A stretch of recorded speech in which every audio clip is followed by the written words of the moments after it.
I never thought betrayal would come dressed in designer heels and a tailored smile. But that's exactly how it arrived. It was a Tuesday morning when I found the envelope waiting on the kitchen counter, thick, crisp, official. The Cross Estate staff had already been instructed not to look me in the eye. I should have known something was coming. My name sat typed in cold black ink, Daniel Hayes. Inside, the words cut deeper than any blade. Notice of divorce proceedings. Filed by Victoria Cross, represented by Marcus Kane, attorney at law. Marcus Kane. The name burned through me like acid. He wasn't just some lawyer. He'd been a family friend, someone who'd sat at our dinner table, toasted champagne at our wedding, even clapped me on the back when I signed away my career ambitions to support Victoria's empire. Now his signature glared at me from the bottom of the page, neatly aligned beside my wife's. My wife. The word caught in my throat, bitter and foreign. I stumbled back against the marble counter, my fingers crumpling the edge of the papers. For a moment, the grand kitchen felt like a stage set, polished granite, gleaming chandeliers, too perfect to be real. But the hollowness in my chest was painfully real. All at once, the puzzle pieces I'd been ignoring started snapping into place. The late-night, business meetings. The sudden coldness in her voice when she spoke to me. The way Marcus had begun lingering a little too long in the room whenever Victoria entered. And now this. I tried to breathe, but the air was heavy with the scent of betrayal. My chest tightened as memories flooded in, her laughter in our college dorm when she said she'd never care about money, just me. Her hand gripped mine the day her father's empire passed into her care. Promises whispered at midnight, words that had once felt carved in stone. All lies. The sound of her heels broke through my spiral. Sharp, confident clicks against marble. I turned, and there she was, Victoria Cross, heir to a dynasty, draped in elegance like armor. Not a trace of guilt in her eyes. Daniel, she said smoothly, as if my world hadn't just collapsed. You've seen the papers, I assume. Her tone wasn't questioning. It was confirmed. My throat was dry, but I managed to choke out, Marcus. You went to Marcus. Her gaze flickered, just enough to betray discomfort, but she masked it quickly with that practiced poise. He's efficient, professional. And he understands what I need. The word stung worse than the papers. He understands what I need. Once upon a time, that had been me. You could have at least talked to me, I said, my voice cracking. I hated how weak I sounded, like a man begging for scraps of dignity. After everything Daniel. She cut me off, her eyes narrowing. Don't make this harder than it has to be. You'll be compensated. Generously. You'll be fine. I laughed. A hollow, broken laugh that echoed in the cavernous kitchen. Compensated? Is that what our marriage is now? A transaction? Her silence answered me better than words could. Behind her, I could almost see Marcus's shadow stretching across the floor. His smug grin, the sly satisfaction in his eyes. He'd been waiting for this, for me to break, for her to finally cast me aside like yesterday's news. At that moment, I wasn't sure what hurt more, losing Victoria, or realizing she'd never truly been mine. I gripped the papers until my knuckles turned white. My heart screamed at me to beg, to fight for her, for us. But my pride whispered something else, something quieter, but steadier. This wasn't just betrayal. This was war. And for the first time in years, I felt the stirrings of a man who had nothing left to lose. The night after Victoria handed me my death sentence wrapped in legal jargon, I couldn't sleep. I lay in the guest room, not our bed, not anymore, staring at the ceiling's intricate moldings. Once, I thought they looked elegant. Now they looked like prison bars. My mind wouldn't stop replaying the past, every memory cutting deeper than the last. Victoria Cross. She wasn't always the untouchable woman with diamond necklaces and a surname that could bend politicians. To me, she was just the girl next door, literally. My mother worked as a housekeeper on the Cross Estate when I was 12. I tagged along sometimes, sitting on the back steps with a battered paperback while Mom scrubbed marble floors. That's where I first met Victoria. She had ripped her dress climbing trees in the garden, her hair a tangled mess. And she laughed like money didn't exist, like she was free. "Why are you always reading?" she asked me once, peering over my shoulder at the dog-eared pages. "Because books don't care if you're poor," I'd muttered, embarrassed. I'll never forget her response. She'd grinned, plopped down next to me, and said, "Good. Then they won't care if I'm rich either." That was the girl I fell for. Not the heiress. Not the empire. Just a wild, barefoot kid who wanted to escape her cage of silk and gold. Through high school, we were inseparable. I was the steady one, her anchor when her father's expectations weighed heavy. She'd sneak into my room late at night, trading pearls for hoodies, whispering secrets she couldn't tell anyone else. "You make me feel real, Daniel," she'd confess, her head on my shoulder. And I believed her. When college came, she pushed me to study business, though my heart was set on architecture. "We'll need someone who understands the numbers," she said. "If we ever want to build a life together, you have to be practical." I listened. I always listened. I gave up drafting blueprints for boardroom strategies. I gave up sketchbooks for balance sheets. And eventually, I gave up my own ambitions entirely when she inherited her father's empire. She said, "I can't do this without you." So I stayed. I stood in the background at fundraisers, smiled at investors, and played the dutiful husband. My name didn't open doors, hers did. And though I sometimes caught my reflection in the mirror and wondered who the hell I'd become, I told myself it was worth it. Because she chose me. Not Marcus Kane. Not any of the slick, silver-tongued men who tried to win her hand. Me, the boy with second-hand shoes and calloused hands. At least, that's what I believed. Now, as I held the divorce papers in my hands, I realized I hadn't just sacrificed my ambitions. I'd sacrificed myself. Piece by piece, year by year, until I was nothing more than a shadow orbiting her light. And shadows are easy to forget. I pressed my palms against my eyes, forcing back the sting. The memories weren't just haunting, they were mocking. Every laugh, every whispered promise, every night she claimed I was all she needed, they meant nothing. I had been her escape. And once she no longer needed an escape, she no longer needed me. The realization hit like a stone dropped into still water, rippling out, reshaping everything I thought I knew. For the first time, I wondered if she had ever loved me at all.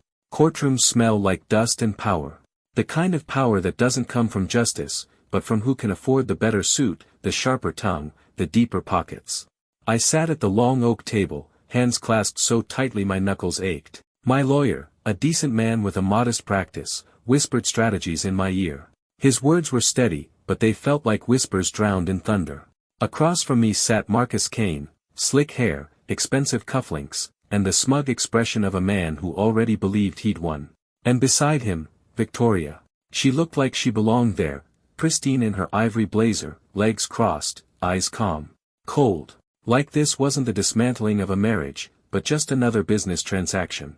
I swallowed the bile rising in my throat. She wouldn't even look at me. Not once. "Mr. Hayes," Marcus began, his voice smooth, practiced. "Let's start with the obvious. You married into wealth. You benefited from that wealth. And now, naturally, you'll be fairly compensated for your time. Time. Like the years I'd given her were nothing more than a contractor's billable hours." I forced my voice to stay level. "I didn't marry her for her money." Marcus smirked. "Of course not. But surely you understand appearances, Mr. Hayes. After all, while Victoria was expanding her family's empire, you were," he flipped through the papers with theatrical slowness, "attending functions, standing by her side, smiling for the cameras. Supportive, yes. Productive? Debatable." I clenched my jaw. Productive. Debatable. That was how he was going to frame my life. Victoria finally spoke then, her tone clipped, professional. "Daniel, let's not pretend. You've had everything you could possibly want. Comfort. Security. Status. You didn't complain when you lived in the Cross estate, wore tailored suits, vacationed in Europe." Her words sliced deep because there was truth buried in them. I enjoyed those things. But what she didn't say was that I'd traded my ambitions, my identity, for them. I leaned forward. "Those things never mattered to me, Victoria. You mattered. Us." But I see now. I looked between her and Marcus, my stomach churning. There was never an us, was there? For just a fraction of a second, I caught it, the flicker in her eyes, the subtle shift in Marcus's smirk. And suddenly, it clicked. This wasn't sudden. The late nights. The business meetings. The way Marcus had conveniently always been around. The hints I'd ignored, too naive, or maybe too desperate, to face. They'd been planning this long before the papers ever landed on that marble counter. My chest tightened, but I refused to let them see me break. The judge cleared his throat, the sound echoing through the courtroom. "Let's proceed." But I wasn't listening anymore. I couldn't. All I could hear was the blood rushing in my ears, the roar of betrayal collapsing everything I thought I knew. I glanced at Victoria one last time. Her face was unreadable, polished to perfection. But Marcus, he looked right at me, his smile just a little too wide, his eyes glinting with victory. And in that moment, I swore to myself, if this was war, then I'd stop being their casualty. I might be walking in here as the abandoned husband, the man they underestimated, but I would not leave as their victim. Not anymore. They all thought I'd crawl out of this marriage with nothing. The poor boy who married a rich. The shadow in the background of her empire. A man with no power, no leverage. But that day, in the polished oak courtroom, I watched their faces when the judge read the settlement. $1 million in assets, he said, his voice even. Awarded to Mr. Daniel Hayes. The words seemed to hang in the air, heavy, unreal. I looked across the room at Victoria. For the first time in weeks, her perfect composure cracked. Her lips parted, her eyes narrowed, and I caught the flash of disbelief. Marcus leaned in quickly, whispering something sharp in her ear, but I could see it, she hadn't expected this. Neither of them had. My lawyer sat straighter beside me, the faintest trace of a smile tugging at his lips.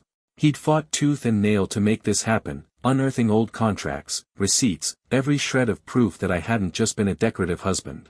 I'd built pieces of her empire alongside her, advised on deals, met with partners, even negotiated contracts when she was too exhausted to. Quiet contributions, yes, but contributions nonetheless. And today, those forgotten efforts paid off. Victoria's voice cut through the silence. This is outrageous. She stood, her heels striking the marble floor like gunshots. Daniel had no significant role in the cross business. This is charity disguised as justice. The judge gave her a warning look. Mrs. Cross, please sit. But she ignored him, turning her fire on me. Is this what you wanted, Daniel? To bleed me dry? To take what you never earned? I met her gaze, steady, unflinching. My heart was hammering, but my voice came out calm. Too calm. I never asked for your money, Victoria. I asked for your loyalty. Your love. But since those were worth less to you than Marcus's promises, I'll settle for the $1 million. The courtroom murmured. Even the judge had to rap his gavel to quiet the buzz. Marcus's jaw tightened. He leaned forward, his tone slick but brittle. Daniel, let's not fool ourselves. You'll burn through that settlement in months. You don't have the experience to survive outside of her world.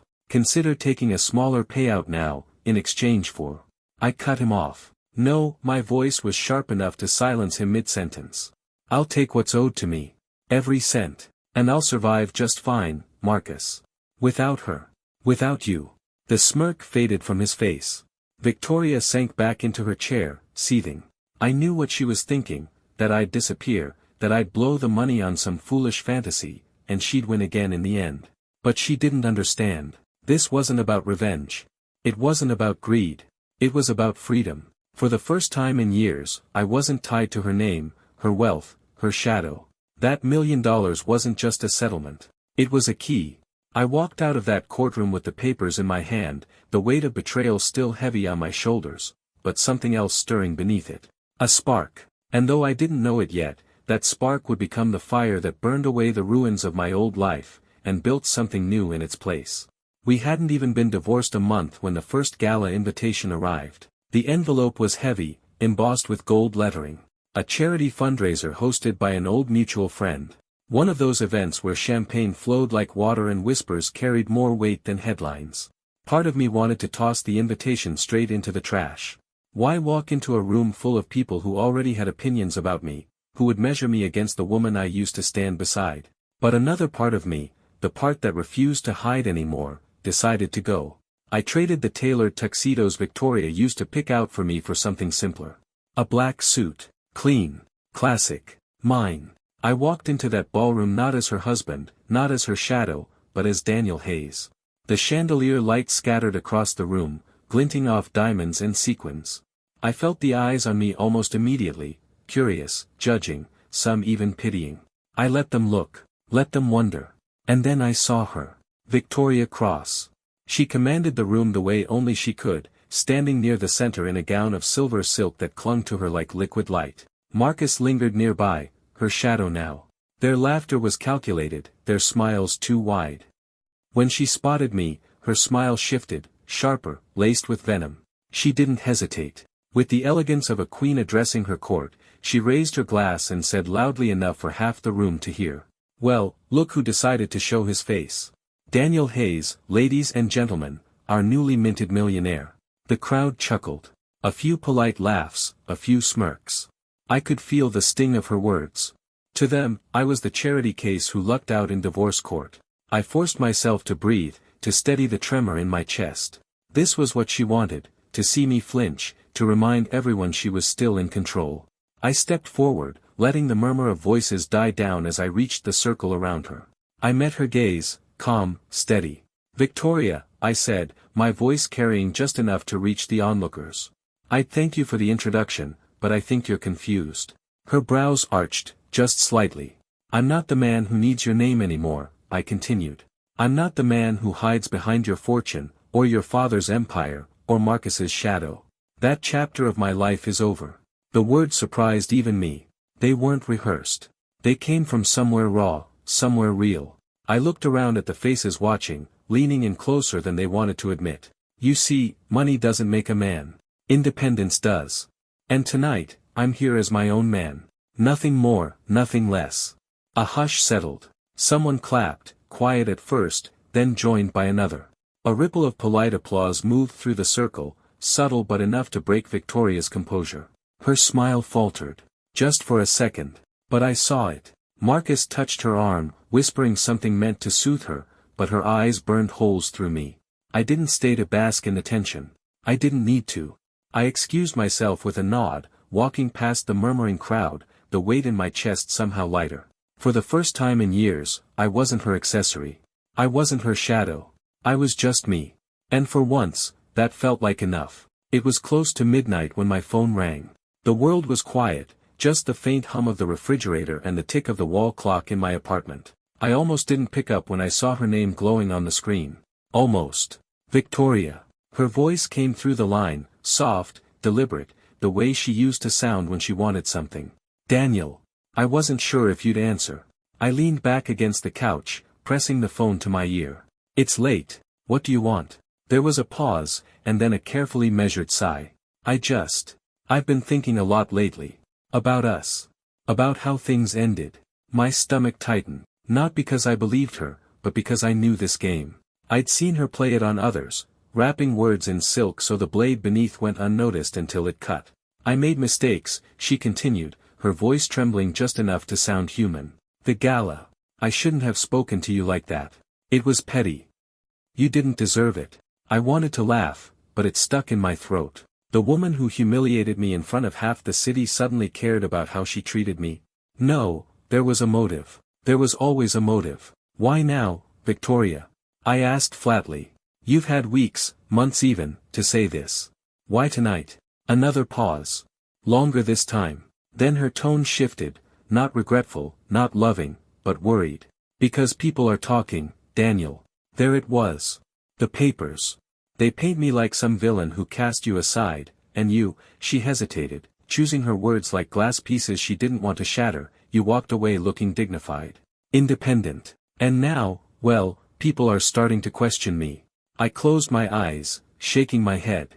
She hadn't called because she missed me. She hadn't called because she regretted losing me. She called because her reputation was crumbling, and for the first time in her life, she couldn't control the narrative. "You're worried about your image," I said quietly. "Not me. Daniel, that's not fair." "No, what's not fair is you pretending to care, when all you've ever cared about is how you look to everyone else." My voice was low, steady, sharper than I intended. "You married me when loyalty suited your brand. You left me when ambition didn't. And now that people are applauding me instead of you, suddenly you're sorry." The silence on the other end was thick, almost brittle. Finally, she spoke. Her tone clipped, defensive now. "You don't understand what it's like to live under constant scrutiny, Daniel. To have people judge your every move." "I understand more than you think," I replied. "But here's the difference, I'm not defined by them. You are." For a moment, I thought she might yell, or hang up, or let the mask slip entirely. Instead, she whispered, "You'll regret talking to me like this." Then the line went dead. I set the phone down on the table, the quiet of the apartment swallowing me whole again. But this time, it didn't feel suffocating. It felt liberating. For once, I wasn't the one left drowning in her silence. She was.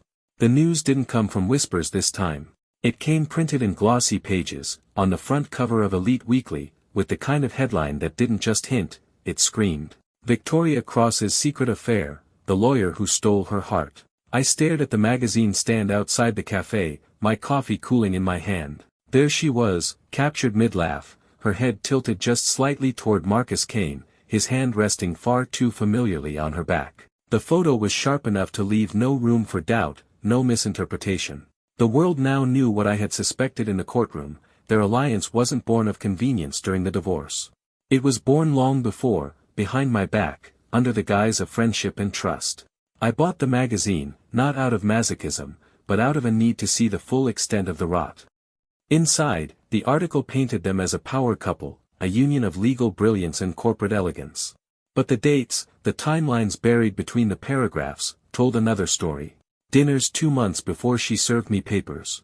Weekend conferences Marcus had attended with her while I was home, waiting. The overlap was undeniable.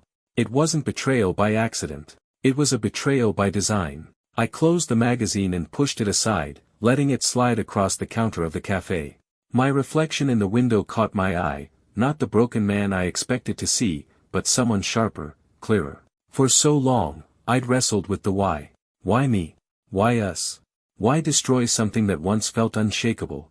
But the answer was staring back at me in black and white print. Because to Victoria, loyalty was a commodity.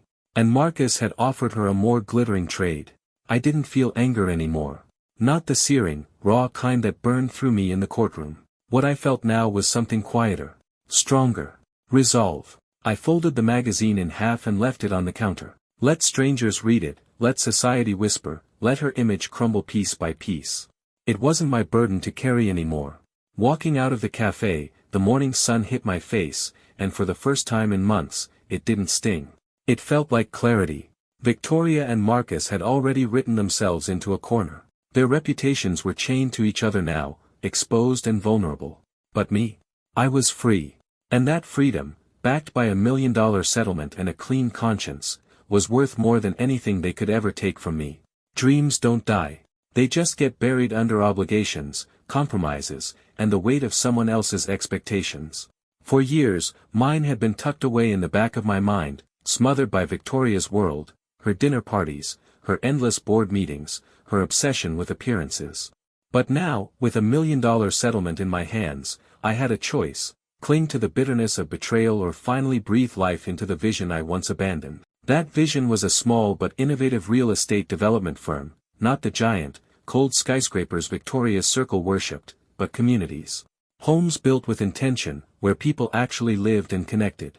Years ago, I'd sketched out plans late at night, filled notebooks with designs, market studies, and ideas for sustainable neighborhoods. Back then, Victoria laughed them off as too modest, saying, "You think too small, Daniel. You'll never impress anyone with suburban projects." Maybe she was right. Maybe it wasn't impressive. But it was mine. I started small. I rented a modest office space downtown, nothing flashy, just 4 walls and enough room for a desk, a conference table, and a whiteboard I could fill with ideas. I hired 2 people I trusted. Lena Carter, a college friend with a knack for marketing, and an old acquaintance. Raj Patel, a financial analyst who'd once left corporate banking to pursue meaningful projects. The first day we sat around that table, I felt more alive than I had in years. "This isn't going to be easy," I told them, sliding my preliminary business plan across the table. "But we're not here to play their game. We're not building empires. We're building homes. Real homes. And I'd rather fail on my own terms than succeed living by someone else's." Lena smiled, her pen tapping eagerly against her notepad. "Then let's make it work. People are tired of soulless towers." Raj leaned back, scanning the figures. "It's risky. But you've got capital, you've got the vision. It's doable." Risk. That word used to terrify me. But now, risk felt like freedom. I poured myself into the project. Early mornings, late nights, site visits, meetings with architects, phone calls with city planners. Every step reminded me I wasn't just spending Victoria's money. I was transforming it into something meaningful, something untouchable by her world. There were setbacks, of course. Permits delayed, contractors pulling out, budgets that stretched thin. There were nights I stared at the ceiling, wondering if I was just a fool chasing pride. But then I'd look at those old notebooks, pages of sketches I'd drawn before my marriage, and I'd remember the man I used to be. The man who wanted more than to be someone's shadow. The man who had a voice, a vision, a purpose. By the end of that first quarter, we closed on a small plot of land just outside the city. It wasn't much, a half-acre intended for 6 townhouses. But when I stood there, boots sinking into the soft earth, wind tugging at my jacket, I felt it. This wasn't just land. It was liberation. I whispered to myself, almost as if Victoria could somehow hear me across the distance. You thought I needed your world. But I've built my own. And for the first time, the future didn't feel like something to fear. It felt like something to claim. Success doesn't come in fireworks. It comes in small victories, a signed deal, a call returned, a check that clears. And for the first time in a long while, I was stacking those victories one after another. The 6 townhouse project was underway. Blueprints transformed into steel beams, then into skeletons of homes. Every time I stepped onto that construction site, the smell of fresh lumber and wet cement hit me like a promise. You're building something real, Daniel. What made it sweeter was the company I kept. Lena had a way of turning even the hardest days into something manageable. She wasn't just a colleague, she was an anchor. One afternoon, we sat in my tiny office, papers strewn across the desk, coffee cups cluttering the corners. I was buried in invoices, brow knotted, when she leaned back in her chair and grinned. You know, she said, I haven't seen you smile this much in years. You're actually thriving. I scoffed, flipping another page. Thriving? Feels more like drowning half the time. Maybe. But you're swimming on your own now. She tilted her head, studying me. Victoria never let you do that, did she? You were always holding her float while she posed for the cameras. The words cut sharper than I expected, mostly because they were true. I thought of all the nights I'd sat at her side, silent and smiling, while she worked the room. My presence had been ornamental, a husband-shaped accessory. I set the papers down, rubbing my temples. I gave up too much for her. Years I can't get back. Lena's expression softened. She reached across the table, her hand brushing mine briefly, grounding me. You didn't lose those years. You learned from them. And now you're building something that's yours. Don't waste energy looking back. Her words lodged themselves in my chest, warm and steady. Over the following weeks, her encouragement became fuel. When investors hesitated, Lena stood by me, refining our pitch until it resonated. When city permits hit a snag, she showed up with coffee and a half-dozen new strategies scribbled on sticky notes. She believed in the vision, not because of what it could do for her, but because she believed in me. That kind of faith was rare. I remember one evening vividly. The sun had dipped low, painting the sky in shades of gold and crimson. We stood on the construction site, watching as workers packed up their tools for the day. The first outlines of the townhouses were visible now, windows framed, roofs partially in place. Lena crossed her arms, her gaze steady on the progress.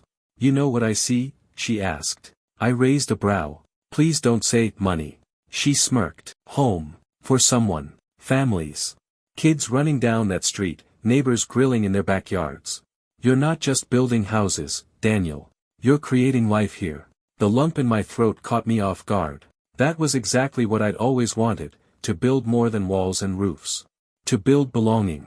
Standing there beside her, I realized something important. For years, I'd tied my identity to Victoria's approval. But here, with Lena, my worth wasn't conditional. I wasn't being measured against wealth or status. I was just me. And that was enough. For the first time since the divorce, I felt something that had eluded me for months, peace. And beneath that peace, a flicker of hope. Not just for the business. But maybe, just maybe, for my heart. The invitation had arrived embossed and heavy, the kind you couldn't ignore even if you wanted to. A charity gala at the Beaumont Hotel, one of those glittering evenings where the city's elite clinked glasses, posed for cameras, and measured each other's worth in diamonds and tailored suits.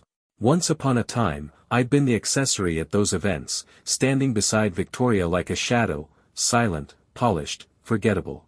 Tonight, I walked in on my own terms. My suit was nothing extravagant, but it was mine, tailored to fit, earned by my work, not by anyone else's name. As I stepped into the ballroom, chandeliers dripping gold light over marble floors, I felt a strange calm. I wasn't here to impress. I was here because I belonged. And then, across the room, I saw her. Victoria. She was draped in silver silk, every inch the queen she always believed herself to be. Her laugh floated above the music, perfectly timed for her audience. Marcus Kane stood beside her, smug as ever, whispering into her ear like the devil he was. My chest tightened, but not in the way I expected. No bitterness, no sharp stab of longing. Just recognition. She was the same woman who had once meant everything to me. But now, she was a relic. Our eyes met. For a second, her practiced smile faltered. She hadn't expected me, at least, not like this. Not standing tall, not composed, not thriving. She broke from her circle, her heels clicking against the polished floor as she approached. Daniel. Her voice was smooth, but her eyes betrayed her, wide, calculating, almost searching. I didn't think you'd be here. I offered a small smile. Life's full of surprises. She studied me, head tilted, as though trying to reconcile the man in front of her with the broken figure she'd hoped for. You look, well enough. I let the words hang, steady, giving nothing away. Her gaze flicked briefly to the crowd, checking who was watching. Always aware of the stage. I've heard things about your little project. Little project? I raised an eyebrow. Funny, I heard the same thing before investors started lining up. It's doing well. Better than expected. That landed. Her lips pressed together, just for a fraction of a second, before she smoothed them into another smile. I see. She leaned in, lowering her voice. You've changed. I met her eyes, holding her gaze without flinching. No. I've always been this man. You just never cared to notice. Something flickered across her face, regret, raw and unguarded. For the briefest moment, Victoria wasn't the untouchable socialite. She was the girl I'd once known, the one who loved me when we were young and broke, before wealth and ambition poisoned everything. But then Marcus appeared at her side, slipping an arm around her waist. His smirk said it all, he thought he'd won. And maybe he had, in the way Victoria defined victory. But standing there, watching them, I realized the truth. I wasn't competing anymore. I lifted my glass, nodding politely. Enjoy your evening, Victoria. And I walked away, not with anger, not with grief, but with something stronger. Freedom. As I slipped into the rhythm of the gala, greeting acquaintances and even a few potential investors, I felt her eyes on me, burning holes in my back. For the first time, she was the one watching me walk away. And this time, I didn't look back. There was a time when my mornings were dictated by Victoria's moods, whether she wanted coffee before 9, whether she thought the tie I wore was appropriate, whether she approved of my schedule. Now my mornings belonged to me. The office smelled faintly of fresh paint and ambition. Boxes of paperwork lined the walls, blueprints and financial projections scattered across my desk. My phone buzzed every other minute, suppliers, investors, clients. Stressful, yes, but this kind of stress had weight. It meant something. It was mine. That's when her name flashed across the screen. Victoria. For a moment, my chest tightened out of reflex. Old habits die hard. But then I saw the message. Lunch? Just the two of us. We should talk. The words were deceptively simple, but I could almost hear her voice, syrupy and commanding. Once upon a time, I would have dropped everything, desperate for her approval, desperate to fix what was wrong. Now, I just stared at the message until the screen dimmed. I didn't reply. My brother Ethan walked in just then, awkward in his oversized jacket. He was only 23, but life had hit him hard already, reckless choices, the wrong crowd, debts he couldn't crawl out of. For years, I hadn't been in a position to help. Now, I finally could. Are you sure about this? He asked, looking at the pile of paperwork I'd slid across the table toward him. A fresh start isn't exactly cheap. I smiled. Neither is wasting your life. This, I tapped the application for the trade program we'd found together, is an investment. Not just in you, but in us. Our family. He looked down, jaw tightening, fighting emotions he didn't want to show. I don't deserve this, Dan. Maybe not, I said honestly. But you need it. And I believe in second chances. Helping him felt different than any victory I'd had against Victoria. Cleaner. Grounded. It reminded me why I worked, why the business mattered. Not to outshine her. Not to prove myself to people like Marcus. But to build something that lasted, something my family could stand on. Later that night, my phone buzzed again. Another message from her. "You've changed. I want to see you." This time, I didn't even hesitate. I typed back a single line. "I don't have time for the past. I'm building my future." Her silence after that spoke louder than anything. I leaned back in my chair, watching Ethan sort through his papers, already talking about what he could do once he finished the program. His voice carried a hope I hadn't heard in him for years. That was where my energy belonged now, in building, in lifting, in moving forward. Victoria's world was all glitter, shadows, and endless hunger. Mine was finally about substance. And for the first time in a long time, I didn't feel like I was missing anything. I used to think the word networking was just a polite excuse for people to parade their wealth and trade empty promises. With Victoria, every event was a showcase: who wore the sharpest suit, who drove the newest car, who whispered to whom behind champagne flutes. This was different. The community center's hall buzzed with energy, the kind that comes from people chasing ideas, not appearances. No tuxedos, no designer gowns. Just sharp minds, rolled up sleeves, and the scent of burnt coffee in paper cups. It was imperfect. It was real. I lingered near the edge at first, old habits tugging at me to stay in the shadows. But then a man in his 60s, sharp-eyed with a weathered smile, approached. "You're Daniel Hayes, right? The logistics startup?" I nodded, caught off guard. "That's me. Still in the trenches, but yes." He laughed, extending his hand. "Good. The trenches are where the best lessons are learned. I'm Richard Hale. Been in manufacturing for 35 years. If you're smart, you'll let us old dogs save you a few scars." For the next hour, I listened more than I spoke. Richard and a few others shared failures with the same pride as their successes. They weren't looking down at me, they were bringing me in. Treating me as someone worth advising, worth investing time in. It felt foreign. It felt right. Later, I drifted toward a small circle where a woman's voice carried above the hum. Confident, but not arrogant. Curious, but not prying. Sophia Grant. She ran a startup that connected surplus food suppliers with local shelters. Her passion wasn't for profit alone, it was for impact. And yet, she spoke about margins, growth strategies, and sustainability with the kind of clarity I hadn't seen even in Victoria's so-called boardroom circles. We ended up in conversation, and to my surprise, it was easy. "Logistics, huh?" she asked, sipping her coffee. "That's the heartbeat of everything. People underestimate it until they realize their whole system falls apart without it." I chuckled. "That's exactly what I tell clients. But usually, I get blank stares." "Well, not from me." Her smile was genuine, disarming in a way that didn't demand anything in return. "You're building something important. And from the sound of it, something lasting." For a moment, I didn't know how to respond.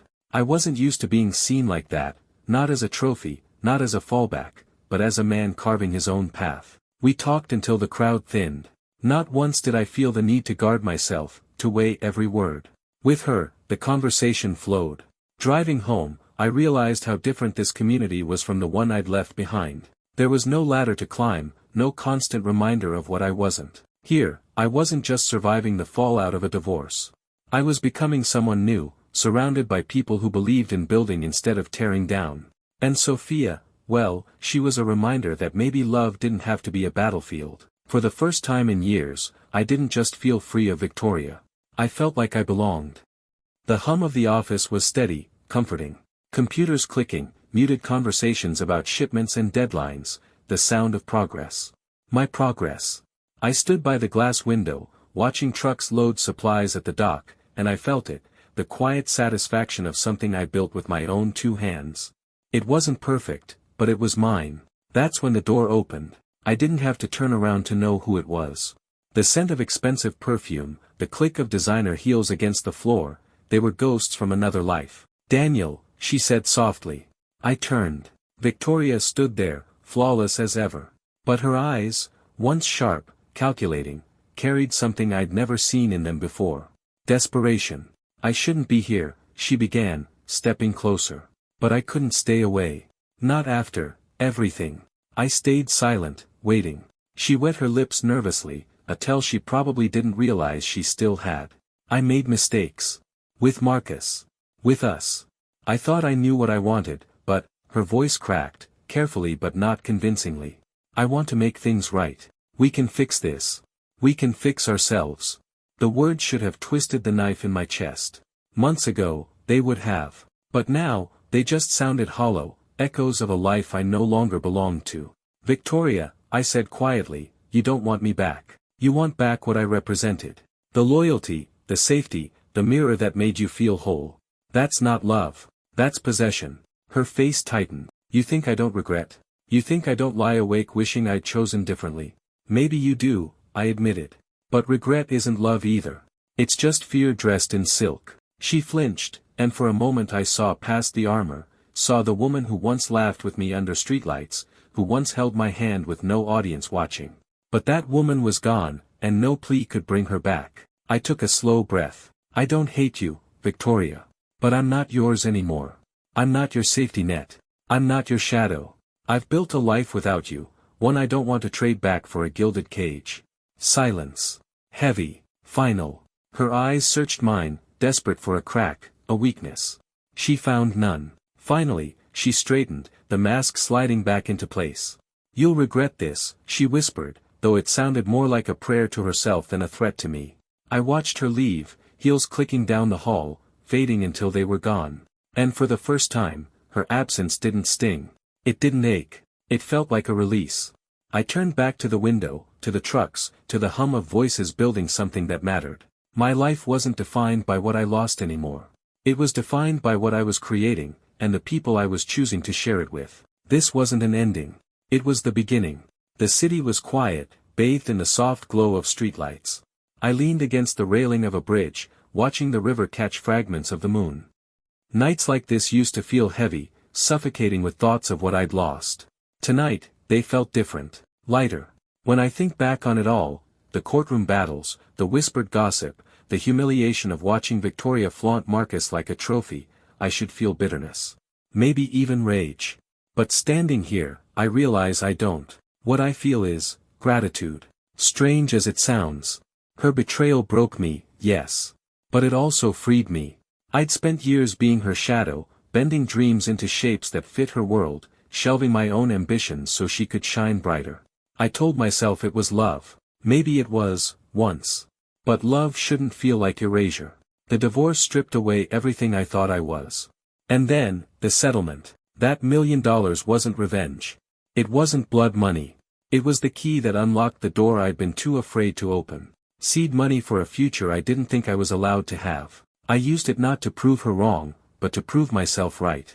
To invest in the man I always wanted to be, long before she and I ever collided. Victoria's regret lingers, I know. I've seen it in her eyes, in the way she looks at me now, as though I'm the one that slipped through her fingers. And maybe that's true. But that's her weight to carry, not mine. For me, that chapter is closed. I let the night air fill my lungs, cool and clean.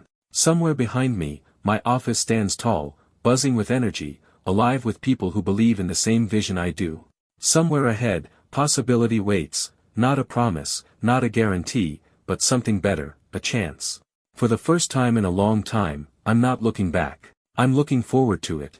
And it feels damn good.